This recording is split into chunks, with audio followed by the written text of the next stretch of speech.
I'm Rachel Jablow, and this is my project, My Days of Losing Words, photo book about chronic migraine. I've been suffering from chronic migraine since June of 2008. When my migraine first started, I felt completely alone. I was isolated, stuck in my house for weeks or sometimes months at a time, and I felt like I was the only person in the world going through what I was going through. I'd been a landscape and urban landscape photographer, and at some point I realized that I was no longer able to do the kind of work I was used to doing without making myself sicker. As a photographer, not shooting was not an option. So I started shooting what I was able to do at my home, at my doctor's offices, and making self-portraits, creating a personal document of my experiences of chronic migraine. Thankfully, about a year ago, I had a breakthrough in my treatment, and since then I've been using light and space to show my experience of healing as well.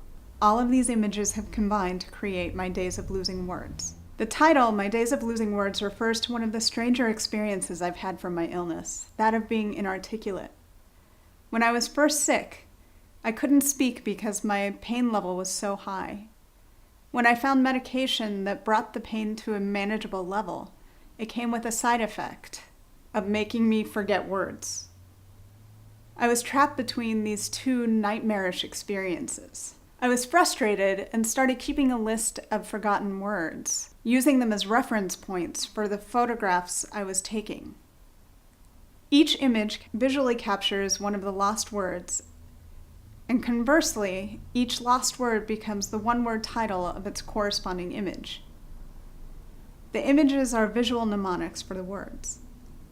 For instance, the image window shows the patterns of light on my wall made from the light coming through the lace curtain in my window. Stuck alone in my house, I started researching, and I realized I was far from alone in my experience. Over 3 million people have chronic migraine in the US, and 12% of the population suffers from migraine in general.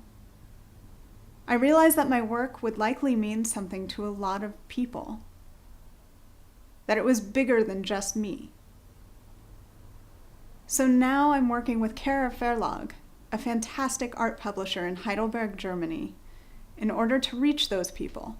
We're aiming to make a beautiful book that's more than just an art book. I've asked Robert Wolf, an independent curator who has chronic migraine, to write an introduction to the book. And Don Buse, a researcher at Yeshiva University, will be writing an essay on the medical and sociological impact of chronic migraine for the book as well. With your help, we will be releasing the book at a lower price point than most art books, which will get the book into more people's hands. This is the first book of its kind that tells our story visually through photographs. And getting the book out into the world will make us more visible. Right now, many people with chronic migraine are stuck indoors in dark rooms and told to get over it because it's just a headache. But as we all know, it's way more than that. It can mean months or years of constant, unyielding pain. This book shows my personal experience with chronic migraine, but really it's about our experience. In today's art world, it takes money to reach people, and this project is really a labor of love.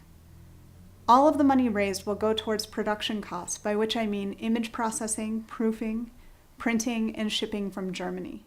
By giving to this campaign and helping me bring My Days of Losing Words into the world, you can help make chronic migraine be that much more visible.